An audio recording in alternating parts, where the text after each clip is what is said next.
accidentally catfished my husband and he fell for it. In order to do this, I have many Instagram profiles, including a phony one used for stalking, PLZ no judgment.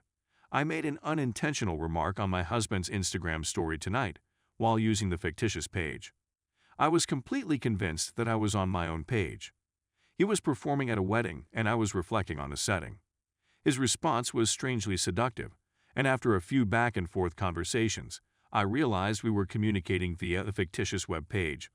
I messaged him at the time, curious as to whether he was aware of who he was conversing with. He responded with, "No, but he's trying to see." Remember, he doesn't even follow this people page on Facebook. My suspicions were confirmed, but I was still interested in seeing how far we might push the situation. So I flirted with him in return, invited him to come see me, and he gave me his phone number, which I used to begin texting him. I sent him a text message from my work phone. I gave him my home address so that we could get together. I have a friend out of town, so I gave her address. And the whole time, I'm stressed out because I'm anticipating him to tell me to stop playing. Instead, he sends me a text message saying that he'll be going bar hopping with his friends after the show. He's now on his way to this person's apartment, which happens to be my friend's location, and I'm very certain he's already been there. Given that there is no way he could be this slow, I'm sticking with it. How could he have been so blind to the fact that it was me? He's aware of my fictitious web page. He has only spent about 2/3 of an hour on this fraudulent website, has only viewed one picture, and we have been married for 5 years. Cheating or infidelity have never been the subject of a heated debate in our country. He arrives to the house, calls and texts many times to indicate he's outside, and then leaves. The real me receives a phone call from him after around 20 minutes of waiting, informing her that he is exhausted and will not be staying out any longer, and that he is on his way home.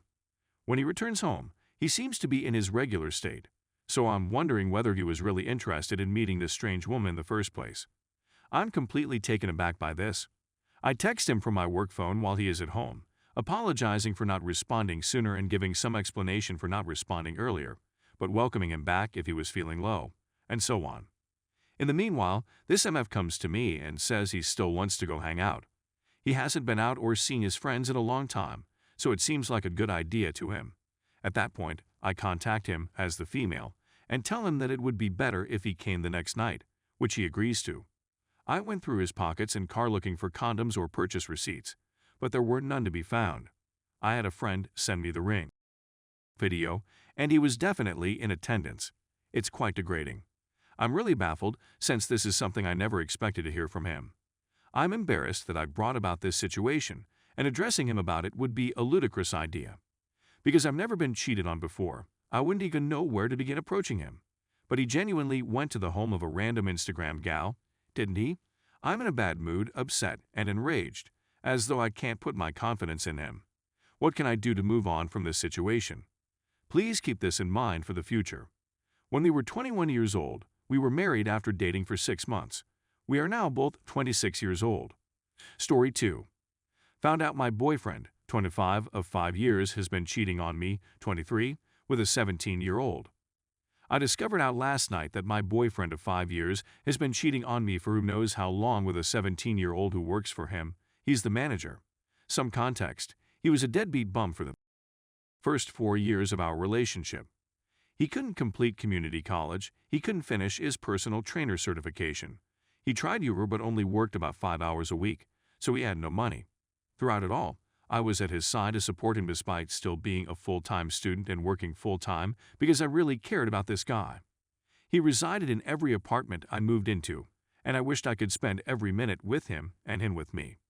We appeared to be stuck in the honeymoon period indefinitely. Of course, we'd have disagreements here and there, but nothing that couldn't be worked out. He eventually accepted a job that I went out of my way to acquire him late last year. I talked with my previous employer, who had launched a new firm, and he agreed to hire my lover. He began to improve and work more and more, eventually reaching the point where he worked 80 hours a week. I began to feel depressed since I couldn't see my partner anymore, and with the epidemic going on and me working from home so secluded, I just felt so alone. I had lost my drive to accomplish anything and felt like a completely different person. I had a suspicion that something was wrong last week and questioned him about it, but he persuaded me that I was insane and nuts. I trusted him because I knew he would never do something dumb to endanger our friendship. Then, last night, he doesn't get home until 3 a.m., and after he falls asleep, I check his phone, and my suspicions were correct. I discovered texts between him and the 17-year-old girl. I was sick to my stomach, but I was pleased I discovered those texts, since he would never have confessed it. I had this grand idea that when he got to work today, I'd pack my belongings and go, then text him admitting that I knew he was cheating and making sure he recognized what a beautiful lady he had just lost. When I approached him, he seemed unconcerned. He hardly apologized and said he'd be out of the apartment by Friday. I know I was the one who was willing to quit this poisonous relationship, but why can't I let it go now? Because he didn't care how much he damaged me and didn't even attempt to seek forgiveness. As a strong empath, I kept wondering whether I could have done more for him. Perhaps part of this is my responsibility, because, given how hard he worked, I should have showed him more affection. Maybe I should have scheduled a date night every other week or prepared a wonderful home-cooked supper for him every night. But then again, I believe he subjected me to this during the first 4 years of our relationship. He never arranged a date night for me, never had supper ready for me, and never cooked at all. I told him I've been feeling incredibly melancholy this month because I feel so alone, but he didn't seem to care. So why couldn't he support what I was going through for a few months when I had been there for him for 4 years? I haven't felt suicidal in a long time, but that's all I'm feeling right now. That if I'm dead, the only way he'll care and recognize what he's done is if I'm dead. Story 3. Cheating and the trauma afterwards. Worse the more trauma. To begin, my wife had an extramarital affair with her boss at her previous job 3 years ago. I remember exactly what day it was and what time it was when I realized what was going on. In light of the above, I'd like to note that I'm a combat veteran with 19 years of service, including more than 6 years in conflict zones. Dealing with my wife's infidelity is a little inconvenience in comparison to the suffering caused by war. I was mentally prepared for battle. It was something I went through with a bunch of friends. I was certain that no matter how bad things got, I'd either die or be surrounded by people who would help me get through it. Talking about my experiences with friends or a therapist did not pose any difficulties after I returned. Working through the difficulties of dealing with my wife's infidelity has been diametrically opposed to that.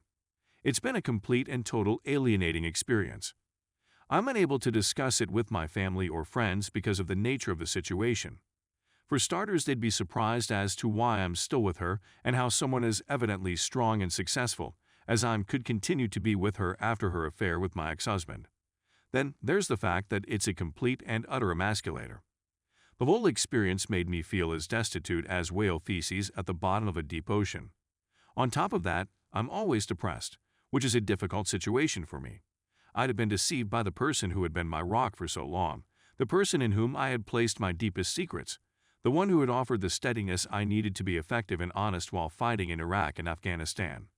On top of misleading me, they also betrayed my trust in the most horrific way that could possibly be imagined.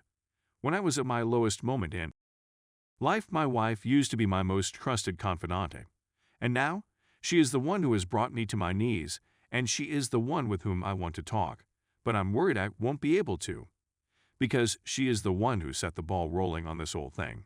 I realize I'm rambling on, but I'd spend the rest of my life battling to avoid having to deal with the misery of my wife's infidelity. I'm not joking. The fact that this has happened to me is without a doubt the worst thing that has ever happened to me in my life.